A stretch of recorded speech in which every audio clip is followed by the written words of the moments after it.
சிக்காத நகரங்களை தேட முடியாதுள்ளது. இதற்கெதிராக செயற்படும் அதிகாரிகளையும் குடும்பத்தினரையும் அச்சுறுத்தப்படுவது எமக்கு வெளியில் தெரியும். நாசகார அரசியலினூடாக நாம் தோற்கடிப்போம். போதைப் பொருட்களை பயன்படுத்தி ஆட்டம் போடும் குண்டர்களுக்கு தொழில் ரீதியான படையினர் அடிபணிய முடியுமா? அவர்களுக்கு உயிர் மீதான ஆசை கிடையாது.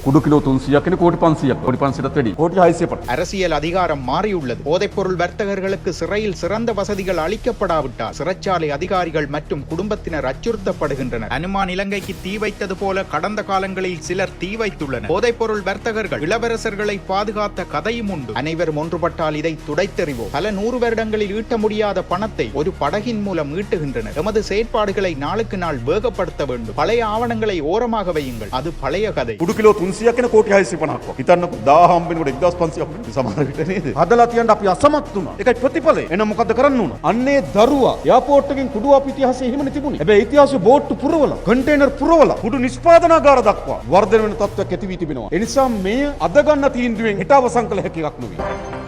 போதைப்பொருள் குற்றச் செயல்கள் என்பவற்றுடன் பிணைந்த கருப்பு பொருளாதாரம் எமது நாட்டில் எந்த விதத்திலும் அபிவிருத்தி, அமைதி, சுபீட்சம் என்பவற்றை கொண்டு வராது. இந்த பேரழிவிலிருந்து எமது சமூகத்தை பாதுகாக்க வேண்டும். இந்த பேரழிவு கிராமங்கள், நகரங்கள், குடும்ப கட்டமைப்பை எந்தளவு ஆக்கிரமித்துள்ளது என்பதை நாம் அறிவோம். குடும்பத்தில் பெரும் எதிர்பார்ப்புடன் வளர்ந்த பிள்ளை இன்று போதைப் பொருளுக்கு அடிமையாகி மோசமான நபராக மாறியிருப்பார். எதிர்பார்ப்புடன் வளர்த்த பிள்ளை சமூகத்திற்கு பேரழிவை ஏற்படுத்தும் செயற்பாட்டாளராக மாறியிருப்பார். இதனை எந்த பெற்றோரினால் தாங்கிக் கொள்ள முடியும்? தாம் பாலூட்டி வளர்த்த பிள்ளைக்கு இவ்வாறு நிலைமை ஏற்பட்டதை எந்த தாயும் எதிர்பார்க்க மாட்டார். ஆனால் லட்சக்கணக்கான பிள்ளைகள் இந்த பேரழிவில் சிக்கி உள்ளனர். இது அந்த முழு குடும்பத்தையும் வீழ்ச்சியடைய செய்துள்ளது. இந்த பேரழிவினால் கிராமங்கள் பீதியடைந்துள்ளன. இதனால் பிள்ளைகளை தொழிலுக்கு அனுப்ப, பகுதி நேர வகுப்பிற்கு அனுப்ப, விளையாடுவதற்கு அனுப்ப, ஏன் சுற்றுலா அனுப்புவதற்கு கூட பெற்றோர் பயப்படுகின்றனர். அதனால் தான் இந்த பேரழிவை தோற்கடிக்க வேண்டும். போதைப் பொருளுக்கு அடிமையாகும் பிள்ளை அடுத்து மோசடிகளில் ஈடுபட ஆரம்பிக்கிறார். திருடராக, மோசடிக்காரராக மாறுகிறார். போதைப் பொருள் வலையமைப்பிற்கு இரையாகி பணத்திற்காக கொலை செய்ய ஆரம்பிக்கிறார்.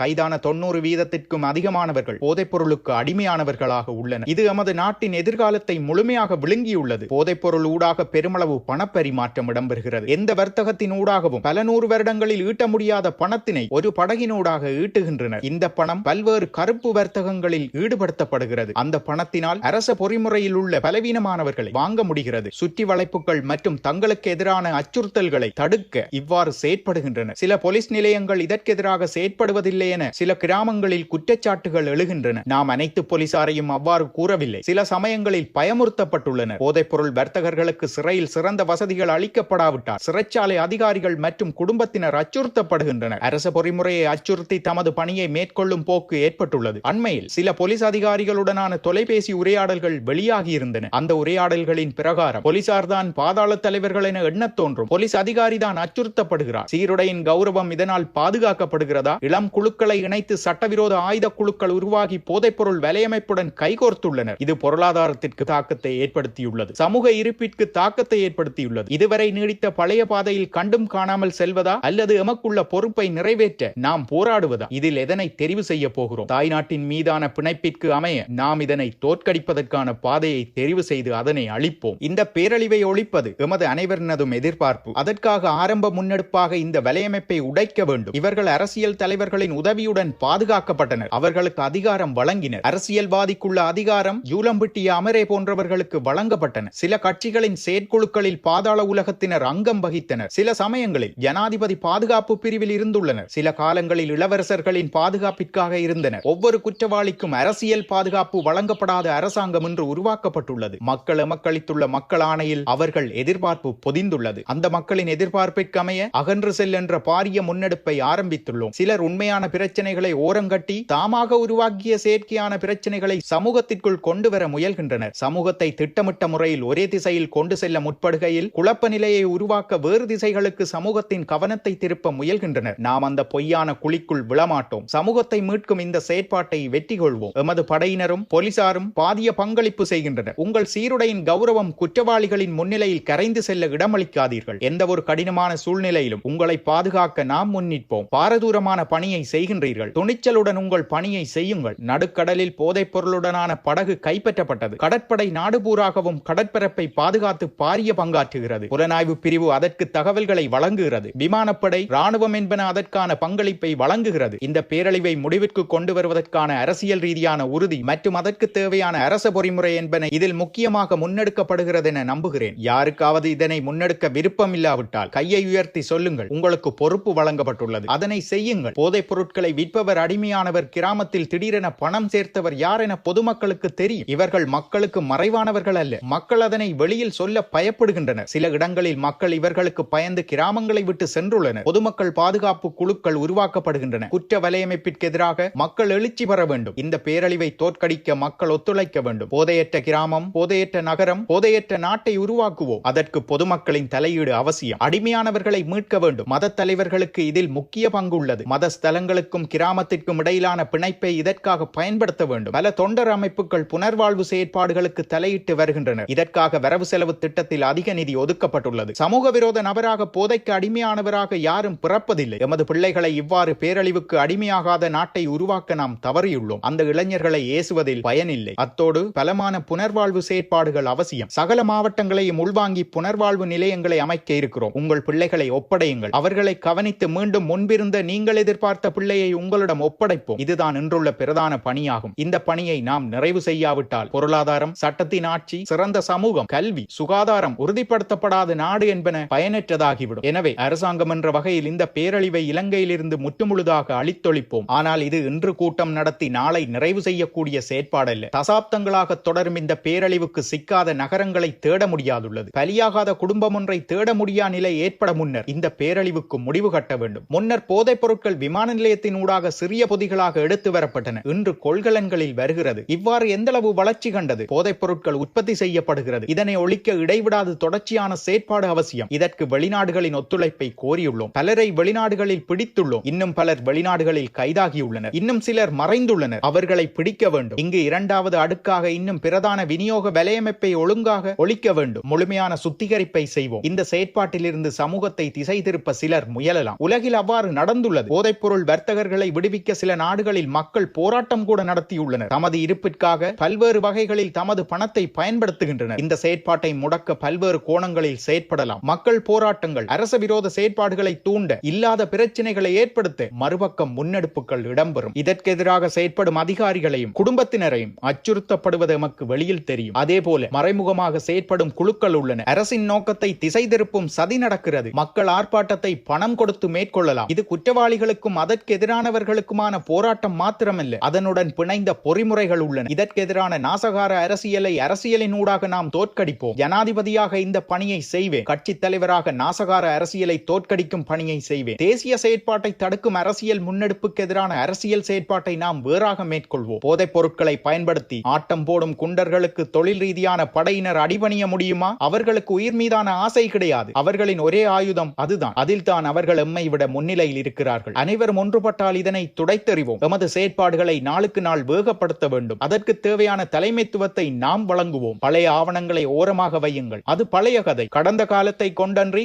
நிகழ்காலத்தை வைத்தே உங்களை அளவிடுவோம். அரசியல் அதிகாரம் மாறியுள்ளது. தேசிய பேரழிவிலிருந்து தேசத்தை மீட்பதற்கான செயற்பாட்டை கைவிடாமல் முன்னெடுப்போம். அதற்காக ஒன்றுபட அனைவருக்கும் அழைப்பு விடுக்கிறேன்.